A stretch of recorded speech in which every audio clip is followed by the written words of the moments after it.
السلام علیکم ورحمۃ اللہ وبرکاتہ۔ امید کرتا ہوں سامعین کرام آپ خیر وافیت سے ہوں گے اور ایمان کی تازگی سے منور بھی ہوں گے۔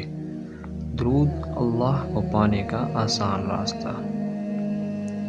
الشیخ اکبر سرکار محی الدین ابن عربی رحمہم اللہ کا ارشاد مبارک ہے کہ سوائے متابعت شریعت محمدیہ صلی اللہ علیہ وآلہ وسلم کے دوسرا کوئی راستہ محبت الہی کا نہیں ہے، جو بکثرت سجود اور بموافقت درود شریف ہے۔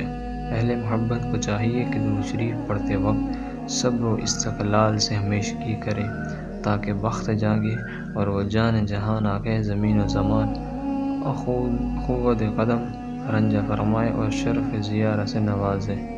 یہ سب سے عظیم فوائد جلیہ عظیمہ سے ہے۔ درود میں برکتوں کا خزانہ۔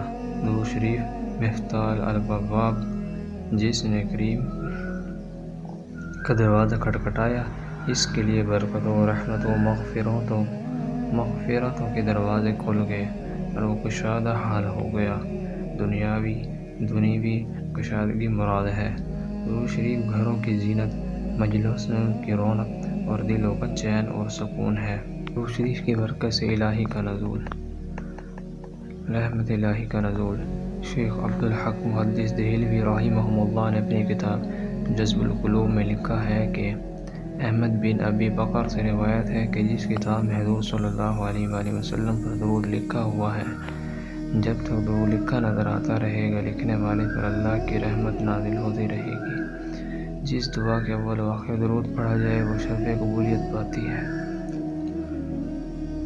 درود کی برکت اور انوکھا فرشتہ۔ حضور صلی اللہ علیہ وآلہ وسلم نے فرمایا، میری عظمت بیان کرنے کے لیے اگر کوئی شخص درود پڑھتا ہے تو اللہ تعالیٰ اس کے لیے ایک فرشتہ پیدا فرما دیتا ہے۔